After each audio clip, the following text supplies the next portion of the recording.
नमस्कार दोस्तों, मेरा नाम है विजय कुमार। आप देख रहे हैं कॉमिक्स पिटारा चैनल को। तो चलिए दोस्तों, तुलसी कॉमिक्स के शानदार स्टोरी को शुरू करते हैं जिसका नाम है गजमानो। तो आप देख सकते हैं इसका कवर पृष्ठ जो कि कुछ इस तरह का है। तो चलिए इसकी शानदार स्टोरी को हम शुरू करते हैं। थर्ड, ओह लाश, गाड़ी का नंबर जी, ये तो सचमुच ही मिथ है। आगे एक बूथ है, वहां से पुलिस को फोन करूंगा।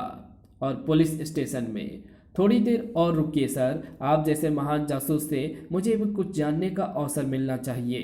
तुम तो स्वयं ही इंटेलिजेंट हो इंस्पेक्टर। तभी फोन की घंटी बज उठती है। Inspector Vinod speaking. Lawrence road पर एक लाश पड़ी है इंस्पेक्टर। व्हाट? हाँ इंस्पेक्टर, उसे एक कार नंबर DLP 1561 में से फेंका गया है। खट। ओह, फोन रख दिया। ये फोन जासूस शिवा के कानों ने भी सुना था। इस फोन से किस निष्कर्ष पर पहुंचे हो इंस्पेक्टर? मुझे लॉरेंस रोड पर लाश होने की सूचना मिली है। नहीं इंस्पेक्टर, आपको किसी गाड़ी से लाश फेंके जाने की सूचना के साथ साथ उसका नंबर भी बताया गया है। आप तुरंत कंट्रोल रूम पर उस गाड़ी को तलाश का काम सौंपकर घटनास्थल की ओर रवाना हो जाना चाहिए। Oh, will you help me sir? मामला दिलचस्प है, मैं मदद अवश्य करूंगा विनोद। मैं स्वयं भी गाड़ी की तलाश में जा रहा हूं अपराधी की। पुलिस को गाड़ी ना मिले तो ये पता लगाना कि रजिस्ट्रेशन किसके नाम पर है। आप कहाँ मिलेंगे सर? अपने फ्लैट पर। गुप्तचर शिवा की गाड़ी सड़क पर दौड़ रही थी और उसका मस्तिष्क, क्या वो गाड़ी अब तक अपने ठिकाने पर ना पहुंच चुकी होगी? गाड़ी पर लगी नंबर प्लेट जाली भी हो सकती है। काश फोन पर सूचना देने वालों ने अपराधी का हुलिया भी बयान किया होता। अपराधी अवश्य ही शहर के किसी बाहरी क्षेत्र में रहता होगा, तभी तो लाश भी उसने ऐसे ही क्षेत्र में फेंक दी। अचानक वो गाड़ी गाड़ी वही है। शायद मुझे सावधान रहना चाहिए। लेकिन तभी कड़ाक, ओह, और धड़ाक, गड़ गड़ाम, छपाक, ओह नहीं। हैंड्स अप, मैं तुम्हें हत्या करके लाश फेंकने और सबूत मिटाने के जुर्म में गिरफ्तार करता हूं। लेकिन उस विचित्र प्राणी पर जैसे इस बात का कोई असर नहीं हुआ था। खबरदार, अपनी जगह से हिलो मत वरना मैं गोली चला दूंगा। वो लापरवाही से गुप्तचर शिवा की ओर बढ़ने लगा और तब मैं कहता हूं रुक जाओ, धाए धाए धाए। लेकिन ये क्या? एकाएक या, लेकिन वो दैत्य प्राणी टस से मस भी नहीं हुआ था। धम, मगर शिवा उछलकर कई फुट दूर अवश्य जा गिरा था। ओह, ये तो मेरी ओर ही बढ़ रहा है। ये डाल, अब तेरी खैर नहीं है प्यारे दैत्य। फिर जैसे ही वो प्राणी पास आया, शिवा ने उस पर डाल का भरपूर प्रहार कर दिया। लेकिन ये क्या? क्षण भर के लिए शिवा जैसा दिलेर जासूस भी चमत्कृत सा खड़ा रह गया। उफ, यह आदमी है या लोहे की दीवार? और उसी क्षण गूं, ओह मरा। छपाक, नदी की जगह पर मैं ठोस जमीन पर गिरता तो 6 महीने के लिए अस्पताल का मेहमान बन चुका होता। कहीं वो पास ही कहीं ना छुपा खड़ा हो और दोबारा, किंतु ओह, कहाँ गया वो? अचानक ही गूं गूं, तेजी से पलटा शिवा। ओह, मैं निहत्था इससे मुकाबला नहीं कर सकता। मेरे पास चाकू भी तो है। अगले ही क्षण क्लिक, तेरे हक में यही अच्छा है कि तू आत्मसमर्पण कर दे शैतान। लेकिन वो प्राणी तो बेधड़क उसकी ओर बढ़ता चला आ रहा था। रुक जा बदमाश, क्या घर से मरने मारने की कसम खाकर निकला है? और जैसे ही वो शिवा के सिर पर पहुंचा, खचक। नहीं मानता तो ले मजा। अये, तू आदमी है या देव? चाकू का फल ही मुड़ गया है कमबख्त। तभी शिवा ने दोबारा उस पर प्रहार किया तो कड़ाक, अये, ये तो गया काम से। तभी धाड़, आ, और धड़ाम, शिवा बेहोश होकर नीचे जा गिरा। जब गुप्तचर शिवा को होश आया, मैं कहाँ हूँ? फिर उसे जैसे ही सारी घटना स्मरण हुई। ओ, रात के 11:30। तो क्या मैं इतनी देर से यही बेहोश पड़ा था? वो दैत्य कहाँ गया और मेरी गाड़ी? तभी वो खंडहर कैसा है, लेकिन अभी तो मुझे फ्लैट पर पहुंचना है। गाड़ी के पास पहुंचकर उसने चेक किया, कहीं शत्रु ने गाड़ी में ही कोई बम वम ना फिट कर रखा हो, कोई गड़बड़ नहीं। और तब उसकी आंखों आंखों में संतोष भरी मुस्कान उभरी। शुक्र है गाड़ी वहीं पर है, और ना इतनी रात गए कोई वाहन वाला मुझे लिफ्ट भी ना देता। गाड़ी के पास पहुंचकर उसने चेक किया, कहीं शत्रु ने गाड़ी में कोई बम बम वम तो नहीं फिट कर रखा है, कोई गड़बड़ नहीं है। और आखिरकार वो मुझे जिंदा क्यों छोड़ गया। और फिर मेरी गाड़ी भी। अपने फ्लैट पर पहुंचकर वो सीधा बिस्तर के हवाले हो गया। खाना अब सुबह ही खाऊंगा। फिर सुबह उसकी आंखें कॉल बेल की आवाज़ से ही खुली। Ding dong. उफ, कौन है? इंस्पेक्टर तुम? हाँ, मैं आपको जानकारी देने आया हूँ। आपने क्या किया? तुम बैठो, मैं फ्रेश होकर आता हूँ, फिर बात करेंगे। इंस्पेक्टर विनोद को बिठाकर वो स्वयं बाथरूम में चला गया। जब लौटा तो, अरे आप तो कॉफ़ी भी तैयार कर लाएं। कल तुम्हारे पास से जाने के बाद कुछ खाने पीने का मौका ही नहीं मिला। ओह, इसका मतलब अपराधी चालाक ही नहीं, शक्तिशाली भी है। कानून से ज़्यादा शक्तिशाली कोई नहीं हो सकता। इंस्पेक्टर तुम बताओ, क्या जानकारी लाए हो? तभी तो पुलिस के पेट्रोल दस्ते को गाड़ी नहीं मिली थी। उस गाड़ी की रजिस्ट्रेशन प्रसिद्ध वैज्ञानिक प्रोफेसर किम्बले के नाम से है। प्रोफेसर किम्बले? वही जो आजकल जींस पर रिसर्च कर रहे हैं। हाँ, वो लाश भी प्रोफेसर किम्बले के सहायक सारामणि की है, और प्रोफेसर किम्बले भी लापता है। ओह, इसका मतलब सारामणि की हत्या करके अपराधी प्रोफेसर किम्बले को ले उड़े। ओह, एक सूत्र हाथ लगा था, वो भी गया। कहीं गाड़ी में प्रोफेसर की लाश ही ना हो। नहीं, ऐसा होता तो अपराधी प्रोफेसर की लाश भी वहीं फेंक जाता। फिर भी तुम गाड़ी तो नदी में से निकलवाए हो। यस सर, मैं कोई नई सूचना प्राप्त होते ही आपको खबर करूंगा। ओके विनोद, मैं भी चैन से बैठने वाला नहीं हूँ। शहर में आया हुआ था ग्रेट बॉम्बे सर्कस। एक मुझे भी एक फर्स्ट क्लास का टिकट दीजिए। भरी रस ले रहा था सर्कस। वाह, बहुत खूब, बहुत मजा आ रहा है। तभी, ladies and gentleman and lovely children, अब आपके सामने आ रहे हैं एलिफेंट, जो आपको सलाम करने के साथ साथ कई अन्य करतब भी दिखाएंगे। फिर, चल चल मेरे हाथी, ओ मेरे साथी, हुर्रे हाथी, अब आएगा मजा। अचानक हाथियों में से प्रकट हुए उस प्राणी को देखकर दर्शक ही नहीं, सर्कस के कर्मचारी भी चौंक उठे। अरे ये क्या है? कहाँ से आया ये? अरे ये हाथी है या आदमी? ये दिखाएगा बढ़िया खेल, गजमानो कहेंगे हम तो इसे। अरे ये कहाँ से आ टपका? आओ करीब चलकर देखते हैं। दोनों बौने तेजी से उस गजमानो की ओर लपके, और उसी तेजी से गजमानो ने भी लपका उन्हें।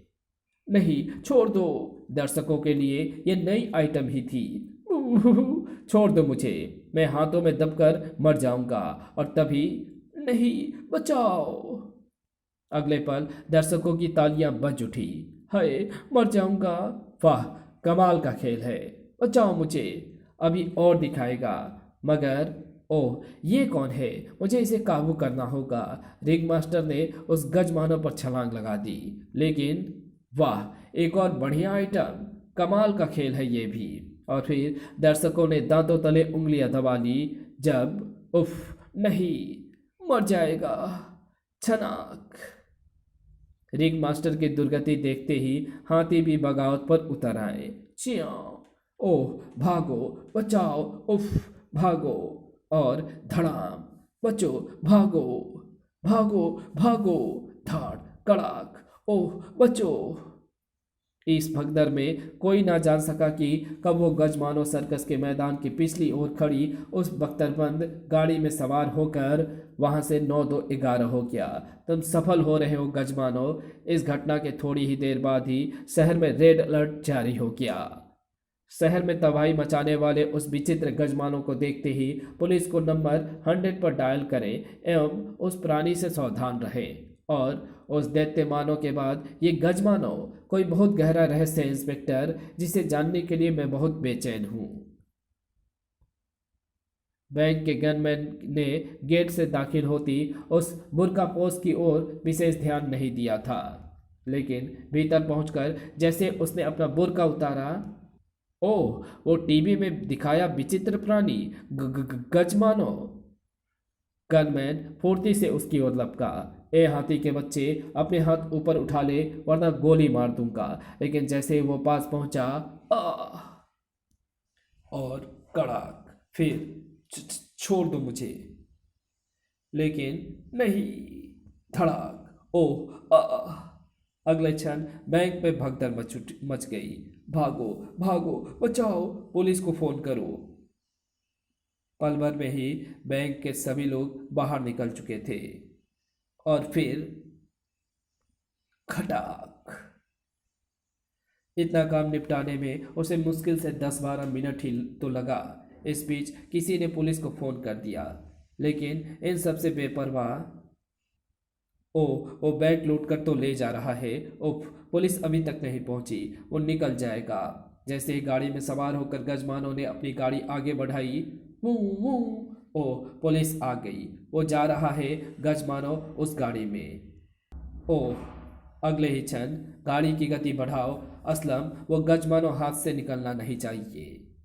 लेकिन वो गजमानो भी जैसे कोई कुशल ड्राइवर था। पुलिस की गाड़ी को उसने बहुत पीछे छोड़ दिया था और जैसे ही गाड़ी वहां पहुंची, अचानक गूं खर्र, और फिर गूं, गड़ाक गड़ाक, कड़ाक, छपाक। लेकिन तभी धाड़, दैत्य मानो तुरंत संभल गया और फिर खुर्र, सू, किंतु अचानक खच, तभी पुलिस की गाड़ी भी वहां पहुंच गई। मगर एक और विचित्र प्राणी, फिलहाल हमें तमाशा देखना है। दोनों प्राणियों में घमासान युद्ध होने लगा, धड़ाक धाड़। हमें दोनों को काबू में कर लेना चाहिए सर, नहीं, जो बचेगा उस पर काबू पाना आसान होगा। इस भीषण युद्ध में गजमानों के अंजर पंजर ढीले होने लगे थे। तड़ाक, सू, ढिसुम, सुर। अचानक गजमानों ने दैत्यमानों पर छलांग लगाई। कू, सर, उफ, ओह, अब नहीं बचेगा ये दैत्य मानो। लेकिन घुर्र, अगले ही क्षण सू, धाड़, कड़ाक। ओह, उस दैत्य मानो को घेरा में लेना होगा। हरी अब, छपाक। और फिर खबरदार, अपनी जगह से हिले तो गोली मार दी जाएगी। मगर दैत्य मानो लापरवाही से उनकी ओर बढ़ा, तब फायर। लेकिन उस दैत्य मानो पर कोई असर नहीं पड़ा। लेकिन बचाओ सर, नहीं। अगले क्षण, हाय, उफ, मरा, छपक छपक। इंस्पेक्टर तुरंत अपनी गाड़ी की ओर भागा। मुझे फौरन हेडक्वार्टर खबर करनी चाहिए। इंस्पेक्टर विनोद और गुप्तचर सिवा इसी केस पर डिस्कस कर रहे थे जब, सर, वो गजमानो और क्या, कहाँ है गजमानो? इंस्पेक्टर ने जल्दी से उन्हें सारी घटना का विवरण कह सुनाया। मगर दोनों आपस में टकरा कैसे गए, आओ देखते हैं। अगले ही पल, मैं उस खंडहर को चेक करना तो भूल ही गया था इंस्पेक्टर, उसका संबंध अपराधी से अवश्य है। जल्दी सावधानी से बढ़ना इंस्पेक्टर, हमारे पाँव की आहट नहीं मिलनी चाहिए। तो ना जाने किस ग्रह का प्राणी था जो मेरी 10 वर्षों की मेहनत से पाले गजमानों की मौत के साथ खुद भी मरने आ मरा। अगले ही क्षण, हैंड्स अप, कौन हो तुम? लेकिन तभी, प्रोफेसर किम्बले, तुम्हारा तो अपहरण हो गया था। फिर नहीं इंस्पेक्टर, ये सब नाटक प्रोफेसर का ही रचा हुआ था। अभी तुमने प्रोफेसर के शब्द तो सुने ही हैं, इसका खेल खराब कर दिया तो इस दैत्यमानों ने। हाँ तो प्रोफेसर, अब तुम अपने मुंह से ही हमें सच्चाई बताओगे, गजमानों की उत्पत्ति से अंत तक की सारी कहानी। मेरा स्वप्न मिट्टी में मिल गया। फिर प्रोफेसर किम्बले बताने लगा, आज से 10 वर्ष पूर्व की बात है। उन दिनों में तहखाने में बनी अपनी निजी प्रयोगशाला में विभिन्न नस्लों के जीन्स का मिश्रण करके एक नई नस्ल तैयार कर रहा था। इस टेस्ट ट्यूब में हाथी और मानव के जीन्स मिलाकर एक नया प्रयोग करके देखना है मुझे।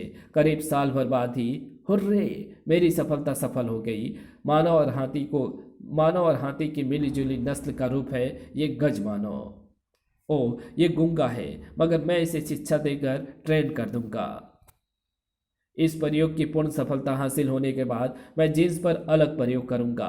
इसके लिए मुझे इस गजमानों की युवा होने की प्रतीक्षा करने के साथ साथ इसे प्रशिक्षित करना है, और इस बात का पता मैं अपने सहायक सारामणि को भी नहीं चलने दूंगा। पूरे 10 वर्ष बाद, गजमानो, तुम तो 10 वर्ष के हो गए हो। तुम तो 10 वर्ष में ही युवा हो गए हो गजमानो। अब तुम मेरे दिए गए प्रशिक्षण के मुताबिक तबाही और लूट मचा कर दिखाते हो, तो मैं अपना अगला प्रयोग शुरू करूंगा, और तब मैं तुम लोगों की इसी तरह सिंह मानव आदि कई नस्ल तैयार करके सारे विश्व का सम्राट बन जाऊंगा। सारामणि, तुम यहाँ? ओ, मुझे इसे खत्म करना होगा। लेकिन सारामणि उस समय वहां से भाग निकला। मैंने मन ही मन एक योजना तैयार की। सारामणि की मौत के साथ मुझे भी इस तरह गायब होना है कि कानून इसे मेरा अपहरण समझे और कुछ दिन झक मारकर खामोश हो जाए। और एक दिन सारामणि को गजमानों से मिलाने के बहाने धाएं उसकी लाश सड़क पर फेंकने के बाद मैंने अपनी गाड़ी पुल के नीचे छोड़ दी, ताकि पुलिस उलझी रहे कि प्रोफेसर किम्बले का क्या बना। सब कुछ ठीक चल रहा था, लेकिन अचानक मेरे स्वप्न इस दैत्य ने खाक में मिला दिया।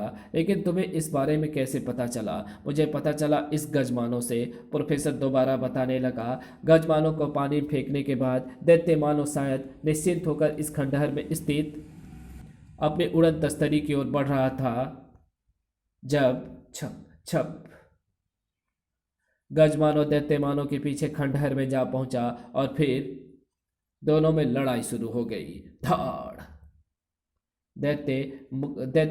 दैत्यमानों को ठिकाने लगाने के बाद वो किसी तरह से मेरे पास आ पहुंचा, और मुझे संकेत से दैत्यमानों से खंडहर में युद्ध होने के बाद उसे मारने की बात बताकर स्वयं भी ढेर हो गया। धड़ाम! ओह नहीं, गजमानो, तुम नहीं मर सकते। मुझे जाकर उस दैत्यमानों को देखना चाहिए। गजमानों की टक्कर के इस प्राणी को देखने पहुंचने ही तुम्हारे फंसने का कारण बन गया प्रोफेसर। लेकिन आप लोगों को इस खंडहर का पता कैसे चला? पुलिस तुम्हारे गजमानों का पीछा कर रही थी प्रोफेसर। मुझे बेहोश करने के बाद दैत्यमानों का गायब हो जाना इस खंडहर में किसी रहस्य के होने का इशारा करता था प्रोफेसर। शिवा ने प्रोफेसर किम्बले को सारी घटनाएं विस्तार से बता दी। पुलिस से तो गजमानों ने पुल पर पीछा छुड़ा लेना था, मगर उस दैत्यमानों के कारण मेरा सारा खेल खराब हो गया। प्रोफेसर को गिरफ्तार कर लो इंस्पेक्टर। अब कानून का खेल देखना प्रोफेसर। नहीं, तुम लोग मुझे नहीं गिरफ्तार कर सकते इंस्पेक्टर, क्योंकि मैंने इस उड़न तस्तरी के नीचे टाइम बम फिट कर रखा है, जिसे फटने में केवल 1 मिनट शेष रह गया है। ओह नहीं! उफ! भागिए सर। मगर इंस्पेक्टर विनोद तुरंत बाहर की ओर भागा। लेकिन तुम कहाँ चले प्रोफेसर? छोड़ दो मुझे। शिवा ने प्रोफेसर किम्बले को सिर से ऊंचा उठाया और उड़न तस्तरी पर मारते हुए धड़ाक! नहीं, तुरंत खंडहर से बाहर की ओर भागा। अभी वो खंडहर से बाहर निकला ही था कि तभी धड़ाम! ओह, बुरी मौत मरा प्रोफेसर। ऐसे अपराधियों का यही अंजाम होना होता है। और इसी के साथ ये कहानी यही समाप्त होती है। तो आपको ये वीडियो कैसी लगी? अगर आपको ये वीडियो अच्छी लगी हो तो इस वीडियो को लाइक शेयर कमेंट ज़रूर कर देना। चैनल पर नए हो तो चैनल को सब्सक्राइब कर ऑल नोटिफिकेशन को सिलेक्ट ज़रूर कर लेना। Thanks for watching my videos.